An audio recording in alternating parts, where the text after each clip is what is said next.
नमस्कार दोस्तों, डुग्गर विरसा में एक बार आपका फिर से स्वागत है। आज हम बात कर रहे हैं डोगरा राजवंश की और एक नए एपिसोड में आज हमारे साथ हैं डॉक्टर विजय सागर धीमान जी, जो कि रिटायर्ड ब्रिगेडियर हैं इंडियन आर्मी से। वो आज हमें बताएंगे कि महाराजा रणबीर सिंह जो थे उनका J&K को शेप करने में क्या रोल रहा है, उनका कैसा शासनकाल रहा है और उसकी वजह से आज हमारी लाइफ में क्या इम्पैक्ट है। तो सबसे पहले मैं वेलकम करना चाहूँगा ब्रिगेडियर साहब का। Sir, welcome to the show. Thank you very much, it's a pleasure to be on your show as always. Thank you sir. Sir, आप कैसे महाराजा जी की लाइफ के बारे में बताना चाहेंगे? जैसे महाराजा गुलाब सिंह आए, उनके बाद महाराजा रणबीर सिंह ने अपने शासनकाल से हमारे प्रदेश को एक नया वो दिया, दिशा दी। तो इसको आप कैसे देखते हैं कि अगर महाराजा रणबीर सिंह जो होते अगर नहीं होते तो तब J&K कैसा डिफरेंट होता, और उनकी लाइफ के बारे में थोड़ा सा हमें लाइट डालिए। देखिए, जम्मू कश्मीर की जो फॉर्मेशन है वो हम कह सकते हैं कि 1822 में जब महाराजा रणजीत सिंह ने जियापोटा में महाराजा गुलाब सिंह का राज तिलक किया था जी, और उनको राजा डिक्लेयर कर दिया गया था जी, और उनके पास उनको अधिकार दे दिए गए थे कि वो अपनी फौज भी रख सकें, रेवेन्यू कलेक्शन कर सकें, वगैरह वगैरह जी। परंतु उसके बाद महाराजा गुलाब सिंह जो थे वो बेसिकली, और उनके दोनों भाई सुचेत सिंह, ध्यान सिंह, वो बेसिकली रहते लाहौर के दरबार में ही थे महाराजा रंजीत सिंह के अंडर, क्योंकि वो महाराजा रंजीत सिंह के बहुत चहेते थे for his valour, for his capabilities, ना कि मक्खन लगाने की तरफ नहीं। जिनके जितनी भी महाराजा रंजीत सिंह की पॉलिसीज थी, उनकी 22 मिसलों को इकट्ठा रखना, उनमें उनका बहुत बड़ा रोल था। उसमें हुआ ये कि जो ओरिजिनल रहने वाले थे 22 मिसलों के हेड से, यहाँ लोकल चीफ्टन थे, वो इनसे खार खानी शुरू हो गए। तो उनको हमेशा इनके साथ जेलसी रहती थी। तो महाराजा गुलाब सिंह बहुत बड़े स्ट्रेटेजिस्ट थे, बहुत इंटेलिजेंट थे, उनको मालूम था कैसे क्या करना है। तो उन्होंने अपना एक सिस्टम बनाया और चलते रहे वो। अल्टीमेटली महाराजा रंजीत सिंह की डेथ हो जाती है। फिर बहुत सारी इवेंट्स आते हैं, उनको बोला जाता है कि आपने सिख राज को धोखा दिया है, वगैरह वगैरह। बट अल्टीमेटली 1846 में जब एंग्लो सिख वॉर होती है, हालांकि महाराजा गुलाब सिंह ने बहुत कोशिश की कि एंग्लो सिख वॉर ना हो।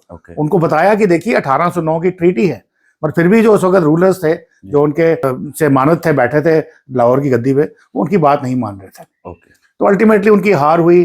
फिर उनको इंडेमिनिटी देनी थी और इंडेमिनिटी के लिए बस उनके पास पैसे नहीं थे। तो फिर महाराजा गुलाब सिंह जो अंग्रेजों के साथ भी अच्छी बना के रखी थी, तो उन्होंने बोला कि भाई देखिए, ये जो इंडेमिनिटी है, खरीदा नहीं है कश्मीर को, आप रख लीजिए, तो पैसे मैं दे दूंगा। उन्होंने 1.5 करोड़ की इंडेमिनिटी के बारे में बताया कि 1.5 करोड़ नानकशाही रुपए देने हैं। तो वो महाराजा गुलाब सिंह ने बड़ी टैक्टिक्स के साथ उनको कुछ टेरिटरीज एक्सचेंज कराई। एक सॉल्ट माइन थी उनका, वो रख लीजिए, चंबा का इलाका आप ले लीजिए, नूरपुर आप ले लीजिए, अपना शकरगढ़ तहसील आप ले लीजिए, ऐसे करके उसको 75 लाख में लाया। तो 75 लाख कुछ पैसे दे दिए, कुछ बाद में दिए। परंतु उसके बाद भी जो कश्मीर का गवर्नर था, उसने कोई इनको सत्ता हैंड ओवर नहीं करी। उसके लिए उनको ऑपरेशन लड़ना पड़ा, चढ़ाई करनी पड़ी, जिसमें पहले एक बार फेलियर हुआ, सेकंड टाइम करना पड़ा। तो फिर ये क्लेम कि भाई जो कश्मीर को खरीदा गया था, ये गलत है।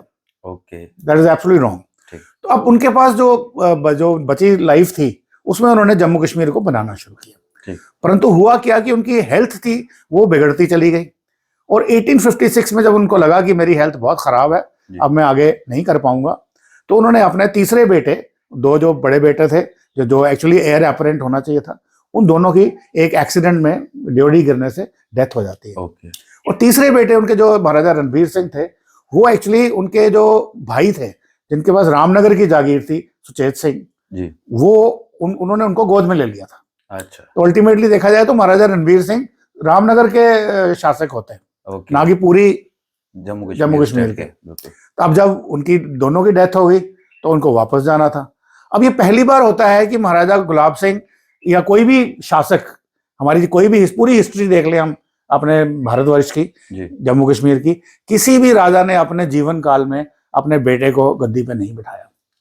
बल्कि अगर आप मुगलों की हिस्ट्री देखें तो उन्होंने अपने बाप को मार के, भाइयों को मार के गद्दी हासिल की, उल्टा। तो ये एक बहुत बड़ी बात थी।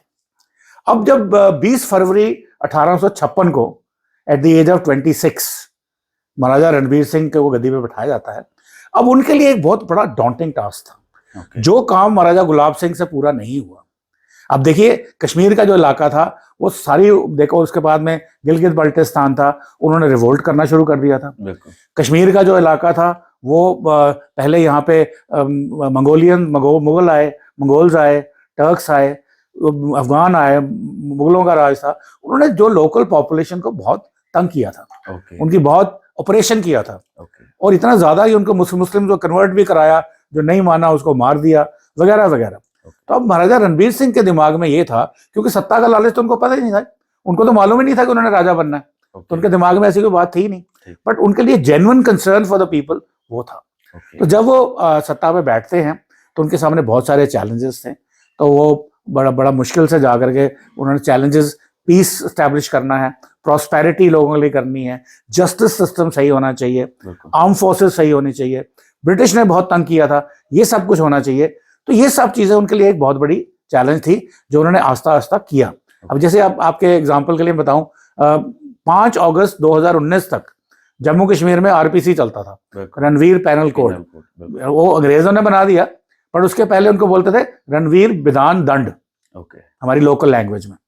फिर जो हमारी बहुत सारे लिटरेचर्स थे, लिटरेरी चीजें थी, उनको उन्होंने डोगरी के लिटरेचर को पर्शियन में कन्वर्ट कराया, ट्रांसलेट कराया, पर्शियन लिटरेचर को डोगरी में कराया, टाकरी में चला, उर्दू को ऑफिशियल लैंग्वेज बनाया। तो इस किस्म के बहुत सारे रिफॉर्म जो थे करते चले गए। और मजेदार बात यह है कि ये नहीं कि भाई जैसे उन्होंने गद्दी में बैठे तो उनके लिए कोई रेड रोजेस थे या कोई रेड कार्पेट बिछी पड़ी थी। विद इन 4 इयर्स उनके ऊपर हमला होता है, असैसिनेशन अटेम्प्ट।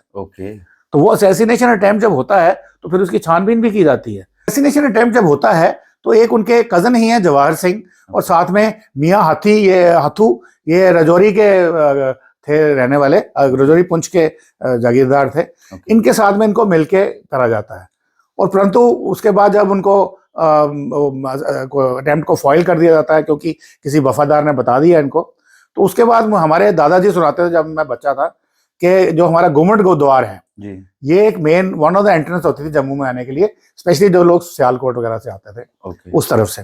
तो उस घुमट द्वार के ऊपर इनकी लाशों को जिंदा इनको तेल में फ्राई करवा दिया गया, और इनको उल्टा टांग दिया द्वार पे कि जो आदमी आए इनको जूते मारते चले। तो कहने का मतलब है कि उन्होंने बड़े अच्छे काम भी किए, पर जब उन्होंने सजा देनी थी वो शायद हमारे डोगरा वंश में शुरू से ही था, चाहे वो महाराजा गुलाब सिंह थे, जनरल जोरावर थे, या उसके बाद महाराजा रणबीर आए, और बाद में भी आई थिंक महाराजा प्रताप सिंह के टाइम पे तो ऐसी कोई बात सुनी नहीं हमने, ना ही महाराजा हरि सिंह। मतलब कि एक किस्म की जो पनिशमेंट थी वो बड़ी एग्जाम्पलरी पनिशमेंट दी जाती थी, मीन के उनको शासन करने का चाणक्य नीति का पूरा ज्ञान था। ठीक। तो जैसे कि अभी आपने बताया बहुत अच्छे तरीके से कि उनकी अर्ली लाइफ कैसी थी, एक्सेशन कैसा था। अगली वीडियो में हम बात करेंगे कि उनकी मिलिट्री अचीवमेंट्स उनकी पर्टिकुलर क्या रही हैं। तो इसी के लिए बहुत बहुत शुक्रिया, आपने हमें अपना टाइम दिया। Thank you sir. Thank you very much, धन्यवाद बहुत बहुत। Please like and subscribe.